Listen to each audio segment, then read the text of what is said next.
Shalom, shalom. Ninakusalimu kwa jina zuri la Bwana Yesu aliye hai. Karibu kwenye mafundisho ya siku ya leo. Usisahau kusubscribe katika chaneli hii ili uendelee kujipatia masomo mbalimbali, na Mungu akubariki sana. Amen. Haleluya, haleluya. Ninakusalimu kwa jina zuri la Bwana Yesu, Mungu aliye hai. Ni matumaini yangu ya kwamba uko mzima na unaendelea vizuri. Mungu aendelea kukutunza, na ninakuombea Mungu uzidi kuwa salama na uzidi kustawi ndani ya Kristo Yesu, Mwana wa Mungu aliye hai. Namshukuru Mungu kwa ajili ya siku ya leo ambayo ametupa tena tuendelee kujifunza habari za ufalme wa Mungu, habari za neno la Mungu ambazo zinatufungulia siri mbalimbali za ufalme wa Mungu. Aramadeya bahande keri wasaya wakoya wasaya, katika jina la Yesu Kristo. Mungu ninakutukuza, ninakuwasilisha kwa ajili ya wakati huu. Asante Mungu Roho Mtakatifu kwa ajili ya siku hii ya leo. Baba, tarehe 3 ya mwezi wa 6 2026, Baba, ambayo umeifanya kuwa siku njema na ya baraka Bwana, ya kutangaza mwaka wa mafanikio, mwaka wa baraka, mwaka wa neema. Neema yako Bwana imekuwa juu yetu. Kora basaya mahande rikatara batusa rapa kusatiria mahande kiri basaya rikara batusa tiri basaya rapa basandiri batise tiri karabatusa kora basataya karamandiri batuse tiri mahande rika sata karabatusa taya hande batusa rika nabatise tiri handa bakusa taya rakusana rabatisa taya mahande, katika jina la Yesu Kristo. Rema za Bwana zikawe juu yetu, rema zako Bwana zikaambatane pamoja nasi, maana tunajua ya kwamba tumekukosa ya Bwana.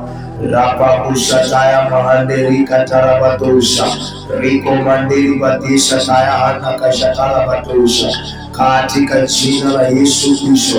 Asante kwa ajili ya mema yote ambayo Bwana unazidi kuyafunua juu ya maisha yetu. Asante Bwana kwa utukufu wako ambao Bwana unauachilia juu ya maisha yetu. Kora basaya hande keteli batusa rikanda badisa telia bahande kora basaya hande batusa katelia, katika jina la Yesu Kristo. Asante Bwana kwa ajili ya kila mmoja na familia ya kwake Bwana. Asante kwa ajili ya kila baba, mama, kijana wa kiume na wa kike Bwana, wazee na watoto jemedari. Baba, unaendelea kuachilia uzima na ulinzi juu ya maisha ya kwao Jehova. Kora basataya hande keteli ya badusa rika makara mandele basaya, katika jina la Yesu Kristo. Baba, ninakutukuza, ninakuwasilisha katikati ya majina haya Bwana. Pokea utukufu wako, heshima na azama zako Bwana. Kora basakataya handi pradusa telia bahande rikatara baba setelia bahando rapabo setelia handi kelia basaya, katika jina la Yesu Kristo. Bwana Yesu, ninakutukuza, ninakuwasilisha kwa ajili ya wakati huu. Neema yako Bwana yatutosha na nguvu zako Bwana zatutosha. Sai Bwana, ninakuja mbele zako, nahitaji uweza wako na nguvu zako. Nahitaji Roho Mtakatifu aniongoze napoenda kuzinena asili za ufalme wako Bwana, kupitia mafundisho haya Bwana. Ukanitie nguvu, ukanipe usemi wa kutosha Bwana kwa ajili ya watu wako. Rapa sakataya hande ketelia basaya ramakura basia bahande rapasatiria handi pradusa riko shamataya karamandisa taya rapapusa taya mahande, katika jina la Yesu Kristo, kila ruhusa giza, madhabahu ya giza ya kuzuia Bwana makusudi ya kwako hayana kibali e Bwana, rapasateria handi kitiria badusa, katika jina la Yesu Kristo. Ninakusalimu kwa jina la Yesu Kristo Mungu aliye hai kwa mara nyingine tena. Ni wakati ambao Mungu ametupa neema tuwe na somo linalosema maombi yenye matokeo katika nafasi uliyowekwa au uliyopewa. Maombi yenye matokeo katika nafasi uliyopewa. Mahali popote ambapo Mungu amekupa nafasi, unahitajika kufanyika baraka mahali hapo, kwa sababu ya matokeo mazuri katika hiyo sehemu. Yamkini ni ofisini au kwenye biashara au kazini kwako, Mungu amekuweka hapo ili uwe na matokeo, na ili uwe na matokeo ukiwa ni Mkristo unayemwamini Mungu, unamwomba Mungu uwe sababu ya matokeo hayo kutokea kwenye hilo eneo. Kuna maombi unahitajika kuyafanya ili uwe sababu ya matokeo fulani kwenye eneo ulilopewa na Mungu au ulilopewa na watu. Yakini kuna sehemu ambayo unafanya kazi, umeajiriwa na kampuni binafsi au na serikali, umewekwa hapo ili kusababisha matokeo fulani. Kuna maombi unahitaji kuyaomba ili uweze kuwa na matokeo mazuri kwenye hilo eneo. Lakini pia unaweza ukawa umepewa nafasi ya kuhudumu au kufanya huduma za kiroho.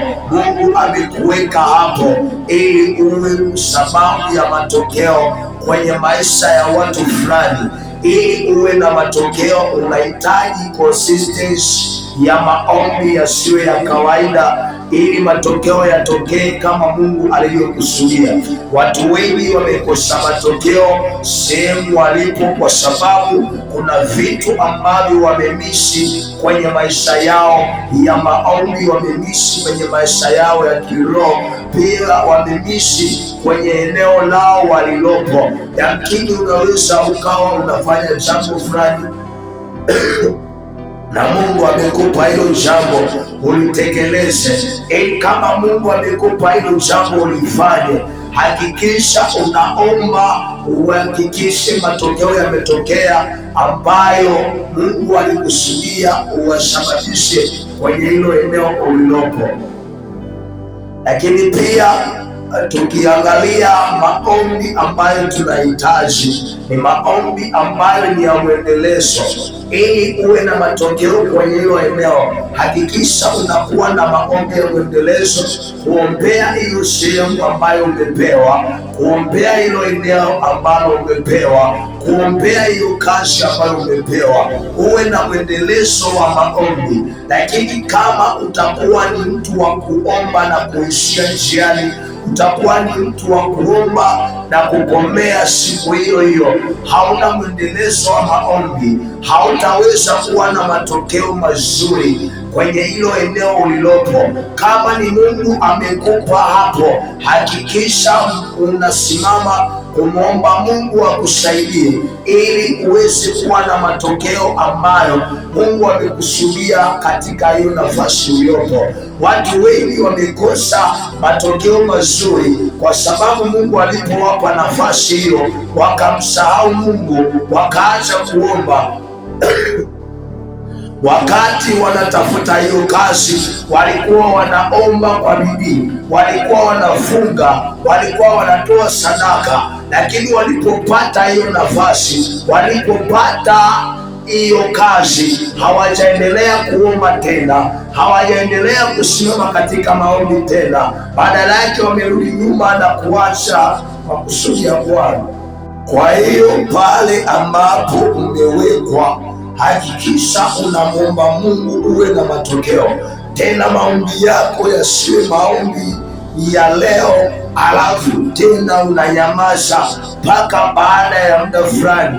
Biblia inasema Yesu akawaambia wanafunzi wake, imewapasa kumwomba Mungu siku zote wala wasikate tamaa. Katika kitabu cha Luka 18 na ule mstari wa kwanza, Biblia inasema Yesu akawa anawaambia wanafunzi wake wanatakiwa kumwomba Mungu siku zote wala wasikate tamaa. Kwa sababu hiyo haupasi kukata tamaa pale unapoona kwamba hauoni yale matokeo unayoyahitaji kwenye hiyo kazi unayoifanya, kwenye hiyo nafasi ulionayo. Hautakiwi kukata tamaa ya kumwomba Mungu ili Bwana aweze kudhihirika kwako. Hakikisha unakuwa na bidii ya kumwomba Mungu kwenye hilo eneo ulilopo, ili uwe na matokeo mazuri, ili maombi yako yawe na matokeo yale unayoyahitaji. Hakikisha haukati tamaa wala haumkatii Mungu tamaa.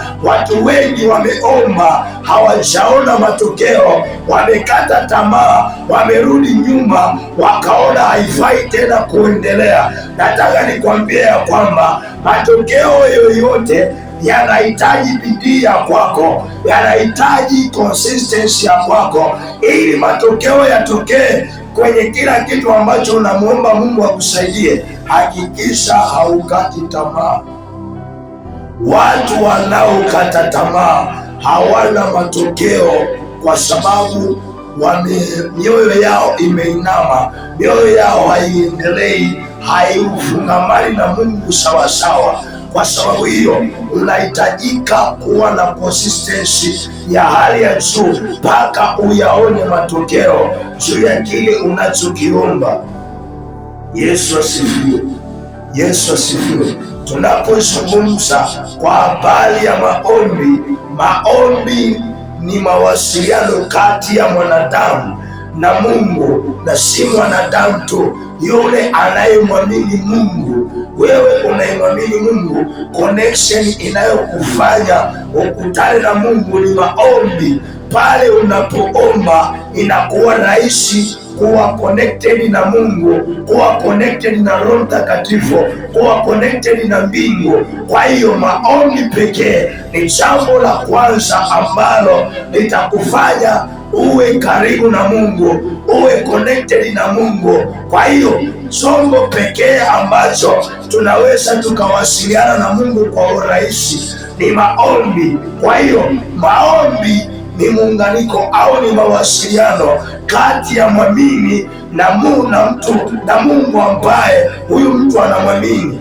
Kwa hiyo hakikisha unaomba kila wakati, hakikisha unamwita Mungu kwa njia ya maombi. Hatusemi kwamba hakuna njia zingine. Kuna njia ya neno, unaweza ukawasiliana na Mungu. Kuna njia ya ndoto, unaweza ukawasiliana na Mungu. Kuna njia ya sauti, unaweza ukaona tembea ukasikia Mungu anakuambia jambo au anakupa maelekezo. Yote ni mawasiliano, lakini maombi ni njia pekee itakayokusaidia wewe kuwa connected na Mungu kirahisi. Haleluya, haleluya! Ili maombi yako yawe na matokeo, haupaswi kukata tamaa kwa namna yoyote ile. Hakikisha unakuwa consistently kumwomba Mungu na kumwita Mungu kwa njia ya maombi. Kuna maswali 6 ambayo tutayazungumza au tutajifunza kwayo siku ya leo. Maswali 6. Swali la kwanza, maombi yako au maisha yako ya maombi yakoje?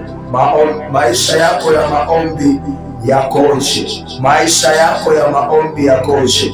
Je, maisha yako ya maombi yamekuwa ni ya kuomba kwa sababu hauna cha kufanya au kwa sababu unapita kwenye changamoto, au maisha yako ya maombi yamekuwa ni ya kuomba pale tu ambapo unajisikia kuomba, lakini kama hujisikii kuomba, hauna sababu yoyote ya kuomba, au umekuwa ukiomba kwa sababu tu ni wajibu wako kuomba. Ukiwa unaomba kwa sababu ni wajibu wako kuomba, hauwezi ukaona matokeo, lakini omba kwa sababu Mungu anahitaji uombe ili uwe na matokeo mazuri kwenye eneo ulilopo. Maisha yako ya maombi yakoje? Je, maisha yako ya maombi umeyaweka kwa namna ya mazoea? Umeyaweka kwa sababu wewe umezoea kuomba, labda umezoea kuomba ukiwa umekaa, au umezoea kuomba ukiwa unatembea, au umezoea kuomba ukiwa na watu wengi. Hayo ndiyo maisha yako ya maombi. Haujaweka desturi nzuri ya kuomba kila wakati, ila maisha yako ya maombi yamekuwa ni pale tunapokuwa na kina fulani. Hakikisha maombi yanakuwa ni sehemu ya maisha yako. Kila wakati unapokuwa unatembea, unakuwa unaomba. Pale unapokuwa umekaa, omba. Pale unapokuwa unafanya kazi, omba. Pale unapokuwa unafanya jambo lolote, omba. Maisha yawe ni maombi. Ukishakuwa na desturi hiyo, uwe na uhakika kwamba kile ambacho Mungu amekusudia kitokee, kitatokea tu kwa sababu umefanya maombi kuwa sehemu ya maisha ya kwako. Yesu asifiwe. Swali la pili, je, unaomba mara nyingi kiasi gani? Unaomba mara nyingi kiasi gani juu ya hitaji lako? Unaomba mara nyingi kiasi gani? Unamwita Mungu mara nyingi kiasi gani? Unamwomba Mungu mara nyingi kiasi gani juu ya ugonjwa ulionao, juu ya mateso ulionayo? Unamwomba Mungu mara nyingi kiasi gani? Watu wengine wamekuwa ni wa msimu, wamekuwa wakiomba kwa msimu, kwamba leo akiomba atasubiri wiki ijayo tena ndipo aombe. Hayo maisha uwe na uhakika hautaweza kuyaona matokeo yale ambayo unayahitaji. Lakini ukishakuwa ni mtu wa kuomba mara kwa mara, hata Mungu anakushape, anakutengeneza, anakuweka kwenye nafasi ya matokeo kulingana na vile ambavyo umeweka bidii ya kuomba mara kwa mara. Wakati huo hata roho yako itakuwa safi. Vile ambavyo utakuwa unaomba, roho yako itakuwa inapokea nguvu ya Mungu isiyo ya kawaida. Kwa hiyo maombi yatakufanya wewe uwe na nguvu za rohoni, uwe na nguvu za kushinda dhambi mbalimbali, uwe na nguvu ya kumshinda shetani. Maombi yanakuweka kwenye nafasi ya ushindi. Kwa hiyo hakikisha unaomba mara kwa mara. Usiwe ni mtu wa kuomba kwa msimu, kwa sababu jambo fulani limetokea ndo unaomba. Omba kila mara ili Mungu atokee kwenye maisha yako. Omba kila mara ili uyaone matokeo kwenye maisha yako. Kwa sababu hiyo, maombi ya namna hiyo yatasababisha matokeo kwenye nafasi uliyopo au uliyowekwa. Yesu asifiwe. Swali la 3, unaomba kwa bidii kiasi gani? Unaomba kwa bidii kiasi gani? Wewe umekuwa ni mtu wa kuomba ndani ya sekunde chache umemaliza. Unaomba ndani ya dakika 5 umemaliza. Unaomba ndani ya dakika 10 umemaliza. Bidii yako itadetermine kiwango cha ushindi ambao unatakiwa kuwa nao. Kiwango cha maombi au bidii ya maombi ambayo utaiweka itadetermine kiwango cha matokeo ambayo unayahitaji kwenye maisha yako. Kama unahitaji matokeo makubwa kwenye maisha yako, hakikisha unaomba kwa bidii. Usiombe ndani ya sekunde umemaliza. Unahitaji Mungu akuponye, unahitaji Mungu akufanikishe kwenye mambo fulani ya kibiashara au kwenye mambo ya maisha ya kawaida. Unahitaji Mungu akusaidie. Na kumbuka, kwenye haya maisha tunapigana vita dhidi ya shetani. Shetani hawezi kuruhusu kuona kwamba unashinda na zaidi ya kushinda. Wewe umekuwa ni mtu wa kujitia moyo tu kwamba tunashinda na zaidi ya kushinda katika yeye aliyetupenda. Ni sawa, tunashinda na zaidi ya kushinda, lakini tunashinda kwa sababu tuna bidii ya kumwita Bwana, tuna bidii ya kumwita Mungu kwenye kila eneo tunapoomba. Hauwezi kushinda na zaidi ya kushinda kama hauna bidii ya kumwomba Mungu. Ukiwa na bidii kwa namna yoyote, hata magonjwa hayatakusogelea. Ukiwa na bidii ya kumwita Mungu kwenye eneo lolote, hautakuwa mtu wa kufeli, hautakuwa mtu wa kuanguka, bali utakuwa mtu wa kusimama na kuendelea mbele. Hautakuwa mtu wa kurudi nyuma, kwa sababu bidii yako inakufanya uwe na imani juu ya Mungu, na kadri unavyozidi kumwomba Mungu ndivyo Mungu anavyozidi kufungua njia. Kwa sababu hiyo, hakikisha unamwomba Mungu siku zote za maisha yako. Haleluya, haleluya. Kitabu cha Yakobo sura ya 5 na mstari wa 16b.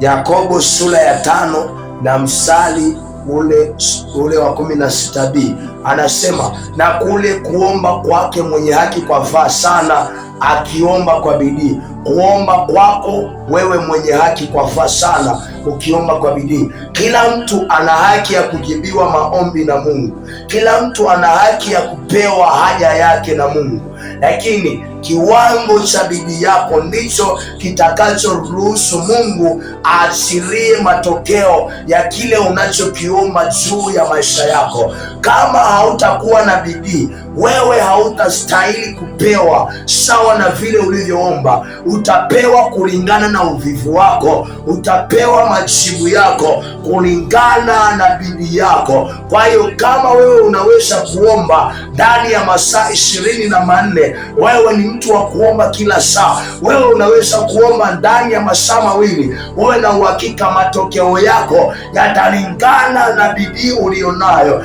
yatalingana na spidi ya maombi ulionayo. Kuna watu ambao wanaomba ndani ya sekunde chache. Ni neema ya Mungu Bwana amewapa, wakiomba matokeo yanadhihirika wakati huo. Lakini wewe mwenzangu na mimi tunahitaji tukae sawasawa na Bwana, tukae kwa muda mrefu, tuombe kwa bidii, ndipo tuyaone matokeo. Kwa sababu hiyo, usijilinganishe wewe na watu wengine, kwa sababu wewe unahitaji kuwa na bidii kubwa kumwomba Bwana ili uyaone matokeo makubwa kwenye huduma ya kwako, uyaone matokeo makubwa kwenye biashara ya kwako, uyaone matokeo makubwa kwenye familia ya kwako. Hauwezi ukapiga hatua bila kuwa na bidii katika kuomba. Kuna vitu vingi unaviombea havifanikiwi, sio kwa sababu Mungu hajataka vifanikiwe, kwa sababu tu wewe haujaweka bidii kuviombea hivyo vitu, ndio maana matokeo hayaonekani. Haleluya. Swali la 4. Umeomba kwa matarajio kiasi gani? Umeomba kwa matarajio kiasi gani? Ngoja nikupe mfano mmoja. Wakati Yesu anakitazama kikombe kilichopo mbele yake cha kubeba msalaba na kuangikwa pale msalabani, alipoyaangalia yale mateso, alipoyapima yale mateso, alipoyaona yale mapigo, Biblia inasema alianguka kifudifudi, akamwomba Mungu, akasema, Bwana, ikiwezekana kikombe hiki kiniepuke. Lakini matarajio yake yalikuwa ni kumwokoa mwanadamu kutoka dhambini, kutoka kwenye mateso, kutoka kwenye sheria ya mauti, kutoka kwenye adha. Yesu matarajio yake yalikuwa ni kutukomboa sisi kutoka kwenye vifungo mbalimbali vya shetani na kutuweka huru. Akaomba akasema, Bwana, ikiwezekana kikombe kile kiniepuke. Ilipofika mahali akasema, Bwana, ikiwezekana kikombe kile kiniepuke, si kama nitakavyo mimi, basi mapenzi yako yatimizwe. Kwa nini alisema mapenzi yako yatimizwe? Aliona mapenzi ya Mungu juu ya mwanadamu ni yeye kufa msalabani ili amwokoe mwanadamu kutoka mautini, kutoka kwenye dhambi. Sisi tumekuwa na kawaida ya kumwomba Mungu, tunasema Bwana, kuomba ni kwetu, jawabu la ulimi latoka kwako. Tunapoweka hivi, mioyo yetu inakuwa imeshuka na imani zetu zinakuwa zimeshuka. Tumeomba Mungu atusaidie, tumeomba Mungu atufungue, tumeomba Mungu atuponye leo, lakini imani yetu haijaamini leo. Tumeamini kwamba mapenzi ya Mungu yatatimia kwa wakati ujao. Kwa sababu hiyo hatujajua kwamba wakati tulionao tukimwambia Bwana tunahitaji atuponye leo, atusaidie leo, anaweza akatenda kwa wakati huu na tukapokea sasa hivi kama vile tulivyoomba. Watu wengi tunapokosea, tunamwomba Mungu, tunatarajia atujibu kesho, hatutarajia atujibu leo. Nataka nikwambie kwamba leo, siku ya leo, Mungu akusaidie pale unapoomba. Amini ya kwamba anaweza akakujibu leo na ukapokea majibu leo. Usisubiri mapenzi ya Mungu yatimie kwa wakati unaokuja. Wakati unaokuja Mungu anaujua. Leo yako ndiyo siku ya muujiza wako.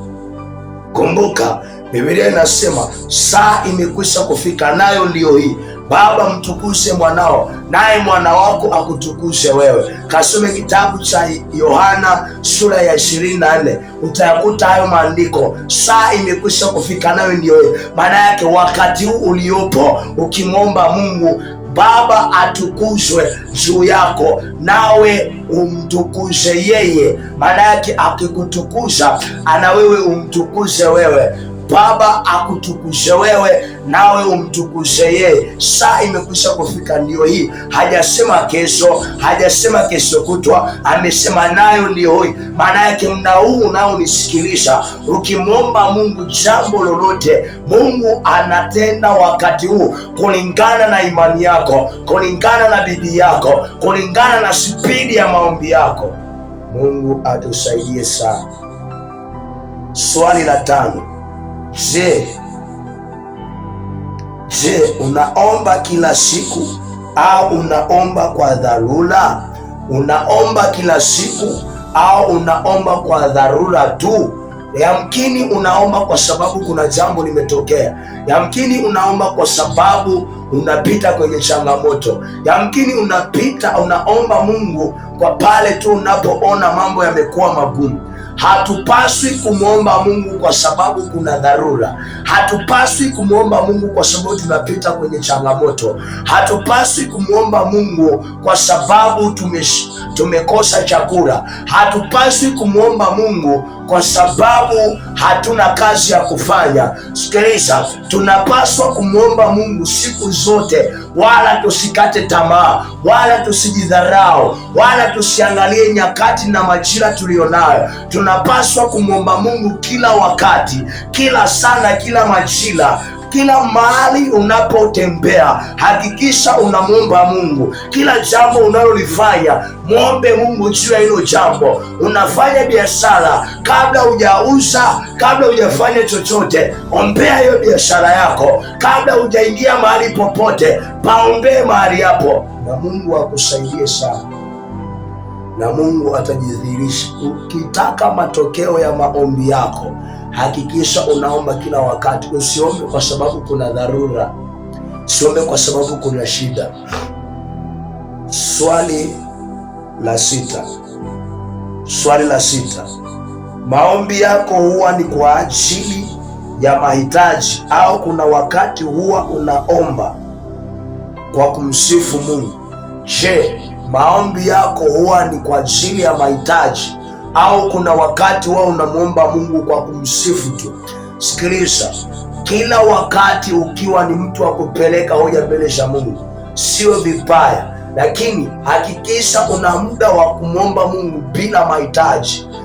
Watu wengi tumekuwa ni watu wa kumwomba Mungu kwa sababu tunahitaji mambo fulani Mungu ayatende kwenye maisha yetu.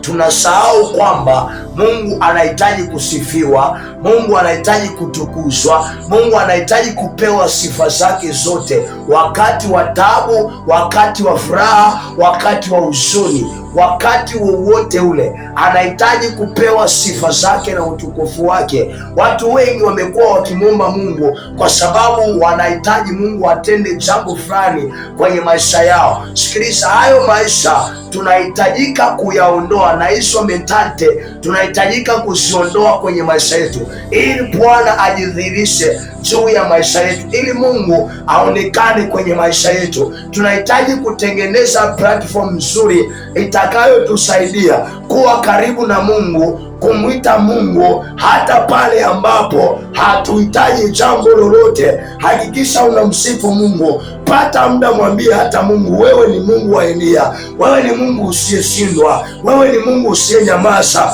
wewe ni Mungu yeye yule jana na leo, wewe ni Mungu ambaye unatufundisha kila wakati, wewe ni Mungu usiyelimitiwa na mtu yeyote, wewe ni Mungu usiyezuilika. Wakati mwingine tumsifu Mungu kwa namna hiyo. Sio kila wakati tu ni kumwambia Mungu tunahitaji hili, ni kumwambia Mungu tunahitaji tutendee juu ya hili. Tunahitajika pia kuwa na sababu ya kumshukuru, kumwambia Bwana asante kwa mema na mabaya. Watu wengi wamekuwa ni watu wa kumwambia tu Mungu, Baba nisaidie, Baba nisaidie. Wanaacha kumshukuru Mungu, wanaacha kumtukuza Mungu, wanaacha kumsifu Mungu. Kwa hiyo pata muda wa kumsifu Mungu. Hata kama unapita kwenye changamoto, mwambie Bwana asante, mwambie bado wewe ni mwema, pamoja na kwamba nimeugua, bado wewe ni mwema, pamoja na kwamba nimeanguka, bado wewe ni mwema, pamoja na kwamba nimetenda dhambi, bado wewe ni mwema, pamoja na kwamba nimeachwa, bado wewe ni mwema, pamoja na kwamba nimetendwa, bado wewe ni mwema, pamoja na kwamba nimepata hasara, bado wewe ni mwema. Ukiwa na sababu ya kumtukuza Mungu, hata kama ni kwa ubaya, mabaya umeyapitia, hakikisha haujiondoe kwenye nafasi ya kuitwa mwana wa Mungu. Yesu asifiwe. Yesu asifiwe. Hayo ni maswali 6 ambayo nimekupa. Mungu akusaidie kuyatafakari na kujifunza. Ili maombi yako yawe na matokeo, lazima uombe kwa jina la Yesu mwana wa Mungu aliye hai. Ili maombi yako yawe na matokeo, lazima unapoomba, omba ukilitaja jina la Yesu Kristo mwana wa Mungu aliye hai. Hakikisha unasema wewe ni Mungu, wewe ni Bwana, katika jina la Yesu Kristo mwana wa Mungu aliye hai. Sitakuwa wa chini, bali nitakuwa wa juu. Kwenye maombi yako, ukiwa na sababu ya kulitaja jina la Yesu, shetani analiogopa jina la Yesu kuliko kitu chochote kile. Ukitaja Mungu, sawa, tuna Mungu Baba, lakini tuna Mungu Mwana ambaye ndiye Yesu Kristo, na tuna Mungu Roho Mtakatifu. Ukitaja Mungu, hata shetani anaitwa Mungu kwa upande wake duniani, anaitwa Mungu. Kwa hiyo hakikisha unalitaja jina la Yesu linalomtofautisha Mungu na miungu mingine. Namtaja Mungu Mwana, Mungu Baba, Mungu Roho Mtakatifu. Unapotaja majina haya matatu kwa namna ya kipekee, nataka nikwambie ya kwamba maombi yako yatakuwa na matokeo yasiyo ya kawaida. Maombi yako Mungu ataachilia matokeo yasiyofanana na matokeo ya wengine. Watu wengi wanapokuwa wakiomba, wanaomba bila kulitaja jina la Yesu. Uwe na uhakika hawa watu matokeo yao hayatalingana na yule mtu anayeomba akilitaja jina la Yesu kwenye maombi yake. Kwa hiyo hakikisha maombi yako unalihusisha jina la Yesu Kristo mwana wa Mungu aliye hai. Kisoma katika kitabu cha Yohana 14:13 na 14.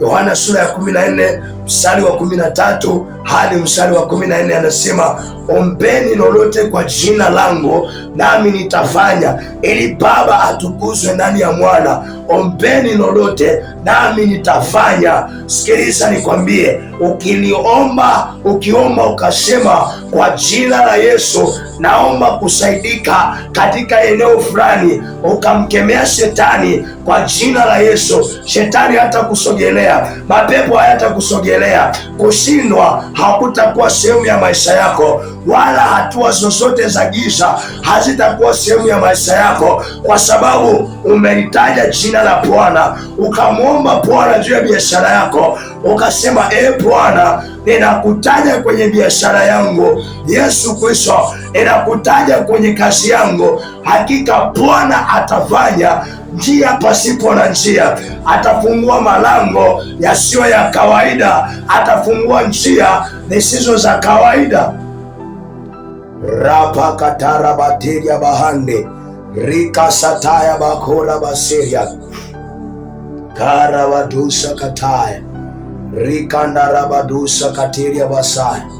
Yesu Kristo anatupenda sana. Yesu Kristo anatujali. Hakikisha unaomba kwa bidii. Usiache kuomba kwa sababu umetenda dhambi. Usiache kumwomba Mungu kwa sababu umeanguka kwenye dhambi. Usiache kumwita Mungu kwa sababu umesema vibaya. Usiache kumwita Mungu kwa sababu ya njaa. Biblia inasema, ni kitu gani kitatutenga na upendo wa Bwana? Je, ni dhiki au ni njaa au ni uchi? Chochote kile kisikutenge na upendo wa Kristo. Hakikisha unaomba hata kama umetenda dhambi. Hakikisha unaomba hata kama umeanguka kwenye biashara. Hakikisha unaomba hata kama umetengwa. Hakikisha unaomba hata kama umeachwa na mmeo au mkeo. Hakikisha unaomba hata kama umeachwa na mpenzi wako au mchumba wako. Hakikisha unaomba. Usiache kumwomba Mungu kwa sababu yoyote ile. Chochote kisizuie maombi yako kwa Bwana. Ukiwa na jambo ambalo linazuia maombi yako, wewe bado haujatambua nafasi ya Mungu kwenye maisha yako. Lakini kama umetambua nafasi ya Mungu kwenye maisha yako, hakikisha hakuna chochote ambacho kinakutenga mbali na maombi. Hakikisha hakuna chochote kinachokutenga mbali na uso wa Mungu. Hakuna chochote ambacho kinaweza kikamwondoa mtu kwenye nafasi ya maombi, akiwa anatambua nafasi ya Mungu na umuhimu wa kumwomba Mungu. Hakikisha hakuna mtu anayekuondoa kwenye station ya maombi. Dimension ya maombi itasababisha matokeo yasiyo ya kawaida kwenye maisha yako. Hata yule aliyekutenga, yule aliyekucheka, yule aliyekuangusha, pale unapoomba, pale unapomwita Mungu, Mungu anaondoa aibu zote, anaondoa kutengwa, anaondoa kuachwa. Hata yule mtu ambaye amekuacha kwa sababu zisizoeleweka, atatengenezewa platform ya kujuta kwa sababu ya maombi yako. Kwa sababu hiyo unahitajika kumwomba Mungu kila wakati. Usikate tamaa kwa sababu ya jambo lolote lile. Hakuna mtu ambaye amekamilika, hakuna mtu ambaye ni mtakatifu kama Bwana. Kwa hiyo kama wote tu wa dhambi, hakikisha hata unapofanya dhambi hauachi kumtumikia Mungu, hauachi kusoma neno, hauachi kumwomba Bwana, kwa sababu pale unapoomba Mungu anayaachilia matokeo yasiyo ya kawaida kwenye maisha yako.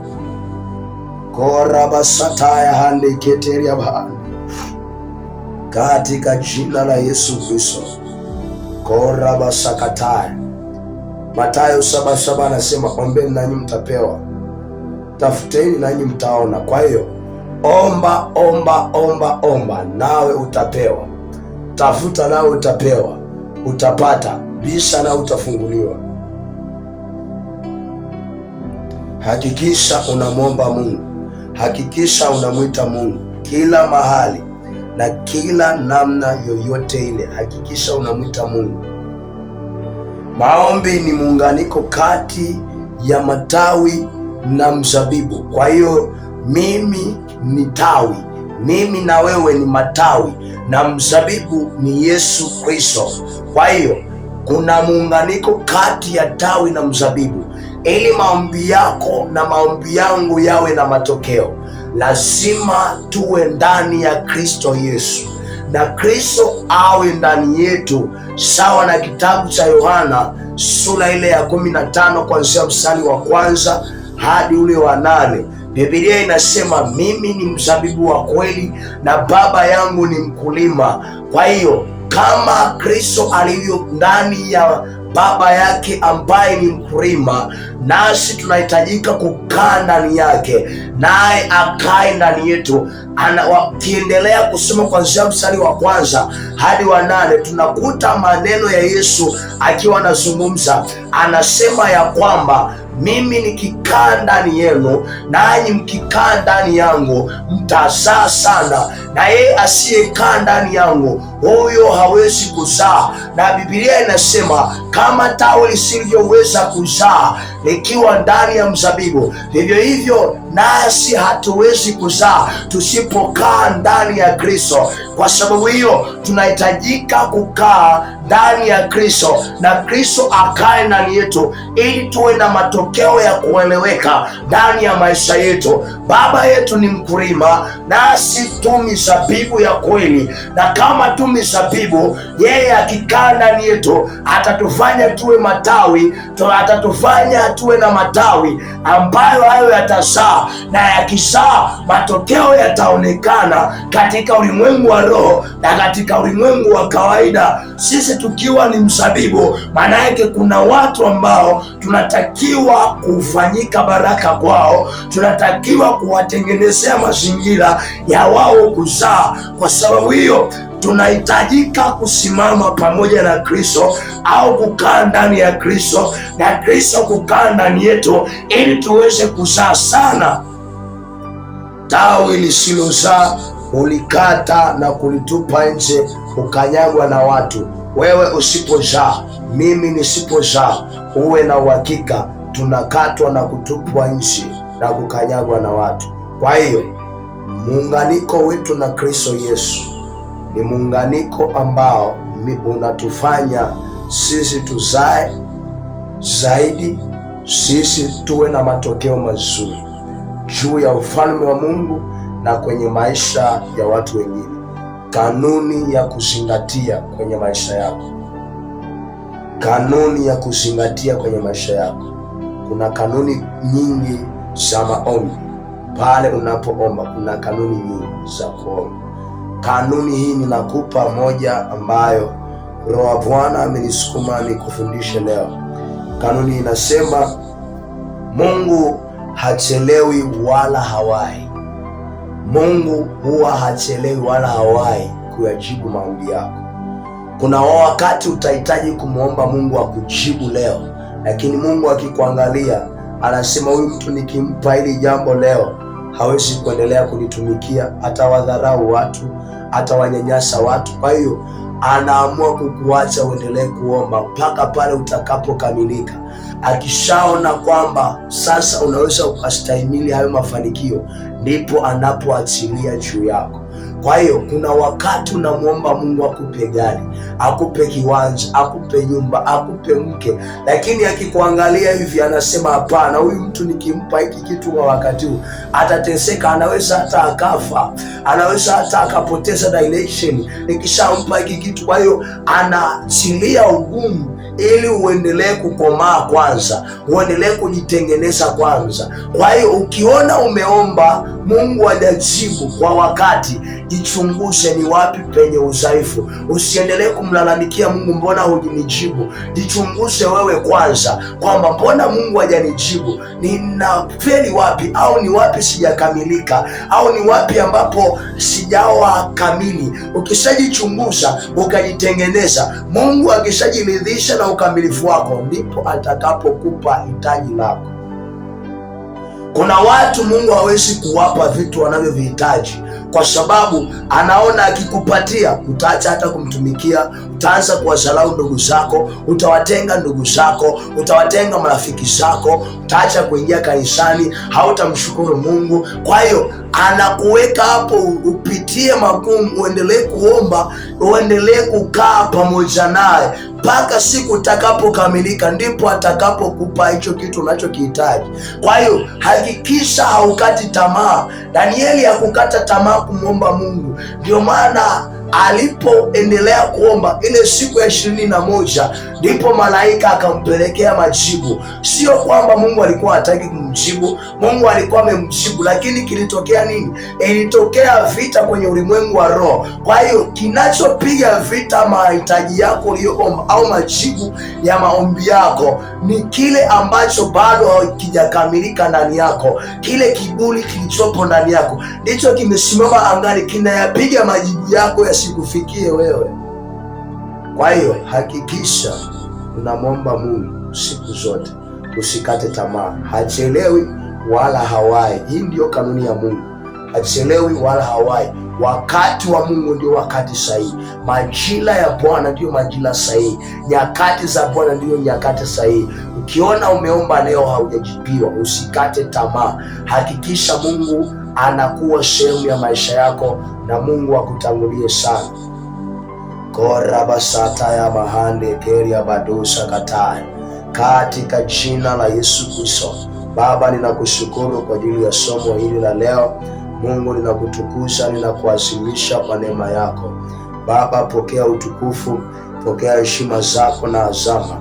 Mungu, ninaleta somo hili mikononi mwako, nikapate kibali kwa yeyote atakayelisikiliza. Neema yako ikawe pamoja naye, kwa utukufu wa jina lako Bwana Yesu. Amen.